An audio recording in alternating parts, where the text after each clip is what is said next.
Welcome back. In today's short tutorial video on a version of a handstand, I'm going to do preparation and basics for Adho Mukha Vrikshasana, which is handstand basically. So I'm going to take you through a couple of poses that get your wrists ready. So because you're standing on your hands, it's important that you know the placement of your hands, what needs to be happening with your forearms, and that you have some flexibility in the wrists. So we'll spend a little time with that, and then we'll move on to putting more weight on the hands and the wrist, which then needs to connect up to the shoulders, the upper arms, and then eventually up to the legs. Okay, so it's full body movement. And I think probably the most difficult thing of this going into this pose is, if you're a beginner, is the fear factor. The fear factor. So you just need a little bit of courage. Be willing to fall down. Don't worry about it. Just do your best, and just know that each time you make an attempt to go upside down, each time you make an attempt to stand on your hands and lift your legs up, you'll be building strength. So it will all be adding on to the cumulative effect of you having the right strength and body stability to balance. So we're going to be working with the wall. So there really isn't too much of a balance issue. If you're doing a handstand in the middle of the room, then of course there's more balance. But here there's going to be more understanding the body alignment, the structure of the body, the shoulders, the hips. So when you're in a handstand, your shoulders are over your wrists, your hips are over your shoulders, and your legs are straight up. So it's important to understand the positioning, the posture, the alignment of the body before you even think of balancing. Okay? So you'll today just use one strap. Okay? Um, Another area that's important is the core of the body. So the abdomen's not dropping out, but there's a lifting um, of between the pubic bone and the upper diaphragm to get that core of the body to move back. Okay, let's just start with first plank pose. So you're going to come down onto your hands and have your hands shoulder width apart. Okay, so your hands are directly under your shoulders. Spread all your fingers, spread your thumbs. Have the wrists, the inner and outer wrists, lined up with one another. And then just come onto your hands, bringing the weight onto your hands, and start to roll over the wrists. So you can come forward, move forward, and then over to the side, and just be aware of what happens with the weight in your wrists, in your hands. Keep the fingers moving down, and just get a little bit into that rotation, and then go to the other side.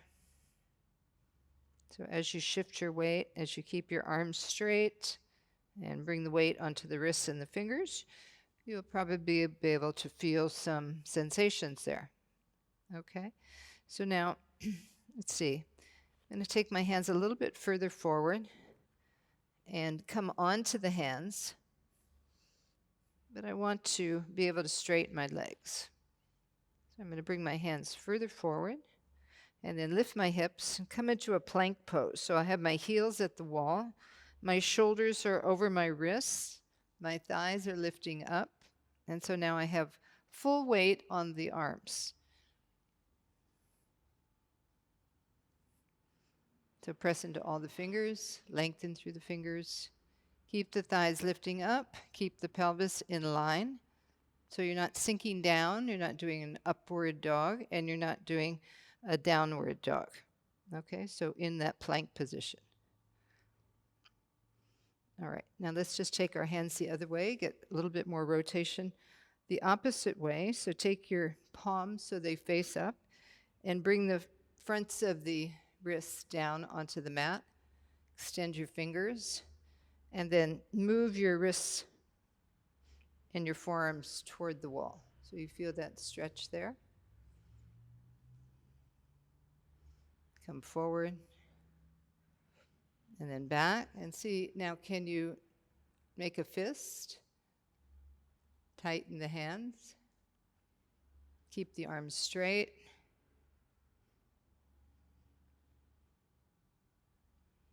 See what you feel there. Okay, so then just take your hands, turn your wrist. You can feel that sensation in your wrist. We're usually having our hands this way, so we don't do this that much. So it's good to get those different positions. Now we're going to go into downward dog and turn the hands out. So you have your hands a little bit wider. Bring your heels to the wall. Press into the mound of the thumb, index finger. As you press into the wrist, lift up and move your shoulders up through your shoulders, shoulder blades up, sides of the trunk lengthening up towards your hips.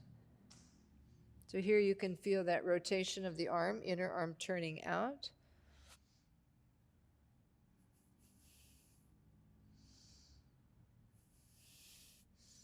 And then come back down. Come back into downward dog. We're going to do the same thing. This time I want you to be aware of that turning out, but at the same time turning in of the forearm. So there's movement out and movement in. So see if you can catch that. So first go back to that same position where you were turning the upper arms out when the hands were faced out, turning the upper arms, getting that broadness in the upper shoulders and the chest. And now turn the forearms down towards one another, keeping that broadness through the chest.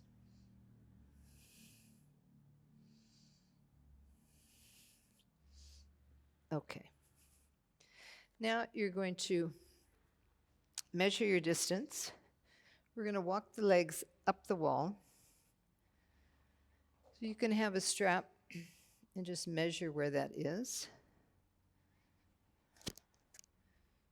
So I'm going to take my hands here, the top of that strap, spread the fingers, and then come into that same downward dog, but now I'm a little bit closer, and I'm going to bring my feet together. Press my hands down.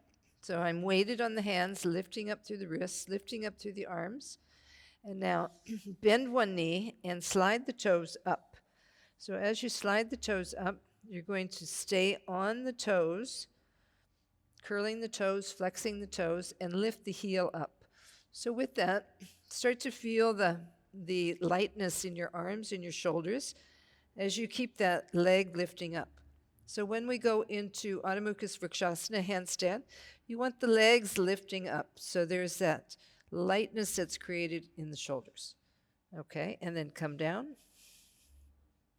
We're going to do both legs. And then bend the knee, slide the toes up. So you want the toes facing down so that you can level the hips. So if you have your foot pressing up, you may not know what's happening with your hips. So first starting with the toes turned under. My left hip is moving back, my right hip is facing the floor, and I'm lifting up through the heel.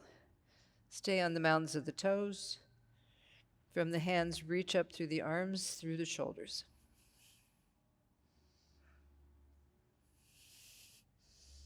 And then come down. Just go into forward virasana. Lengthen the arms, have the arms shoulder width apart, and bring your head onto the floor. Just be there for a few breaths. So from the hips moving back, you're extending through the side trunk.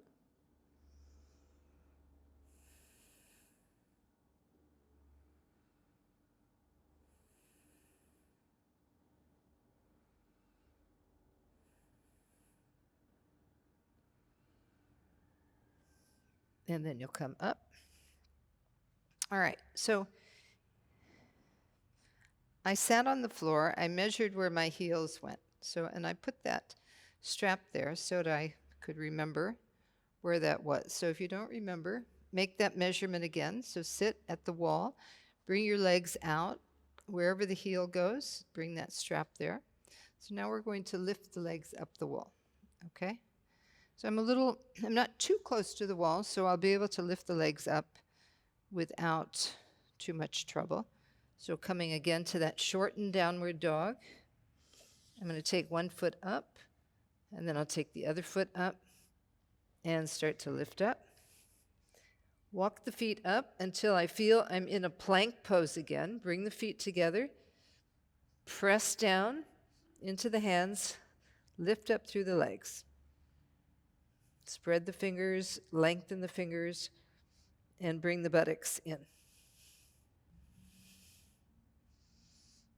Okay, and then come down.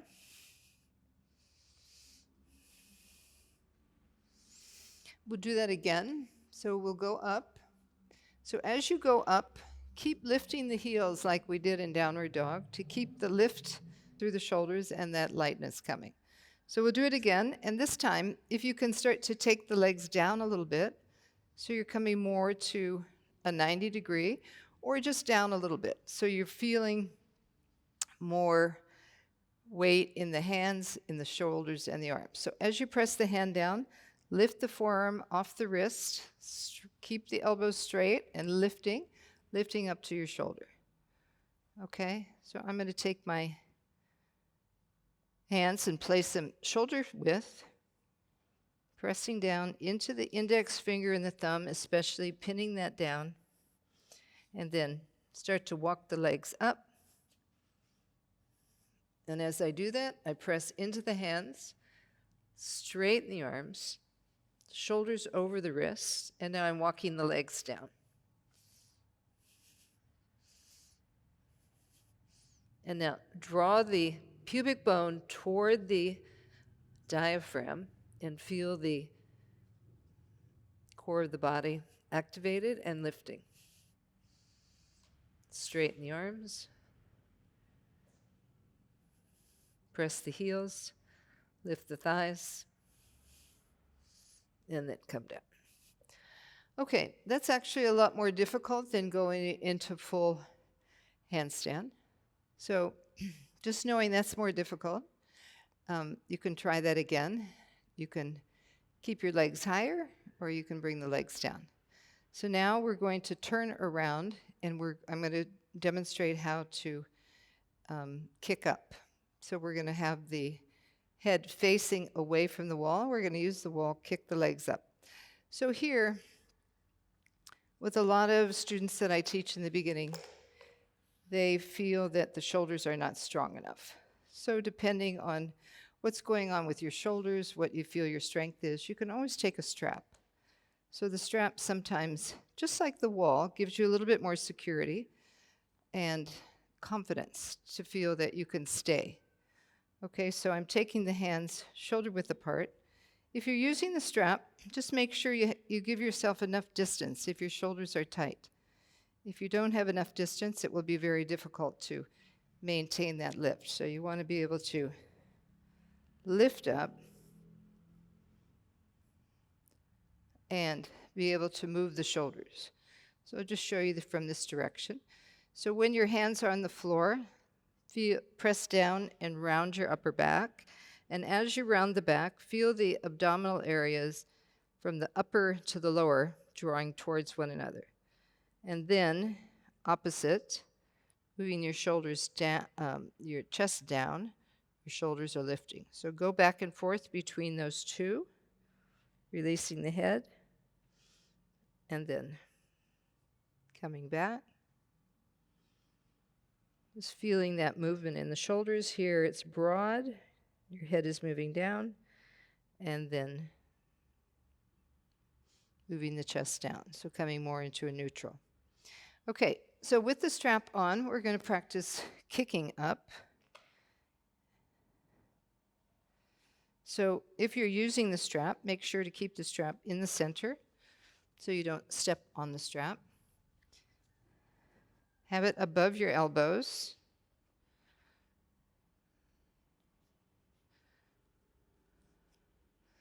And have your hands shoulder distance apart. So if you just first lift your arms up, take your strap off, and then just lift your arms up. Turn your thumbs back, your fingers back, and press the palm of the hand up toward the ceiling. So if you did this in Tadasana, you would be bringing your arms up and pressing the hands back. So here, I'm connecting the feet, I'm connecting the thighs, hugging the thighs in, hugging the calves in so the legs are firm, the feet are together, and then bring the arms up and you're turning the palms. So this is essentially handstand in Tadasana. So the same action, the buttocks moving in, thighs moving back, you're in a plank position, and your hands are turned back. Okay, so now we're going to come back down onto the floor with your strap. And here you're going to practice with a little bit of spring.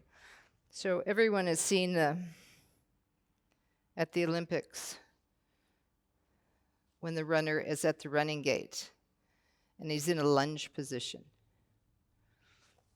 So you're going to take that kind of springing foot, bending the knee, and using one leg to kick up. Okay, so maintain that connection with the hands, be able to press out into that strap, and then as you start to come up, one leg stays straight and one knee is bent, and you're using that to spring up. Okay, when you come up, when you spring up, this leg is lifting, and then the other leg has to lift also. So just watch. You can kick up, kick the heel toward the wall. Just get a little practice at springing with the one leg, kicking with the straight leg on the other. Let's do it one more time. Just touch the wall. Okay, this strap is a little bit too loose, so I'm going to tighten it. So just watch that you have the right distance for that strap if you need to have the strap. Bring your hands back down. Now, the other thing is you want to have your shoulders over your wrists like we did in plank. So when you're going into the handstand, you're moving the direction of the wall. Okay? So the shoulders are coming over the wrists, and then the hips will be over the shoulders.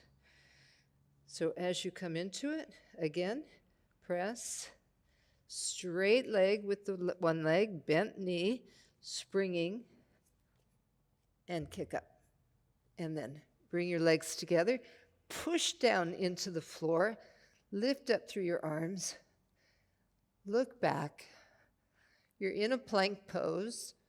Your shoulders are over your wrists. Your hips are over your wrists as well. The abdomen is moving back. Thighs are moving back and buttocks moving forward. Look back at the wall. To come down, bend one knee, bring the leg down, and come down. And then come into forward virasana.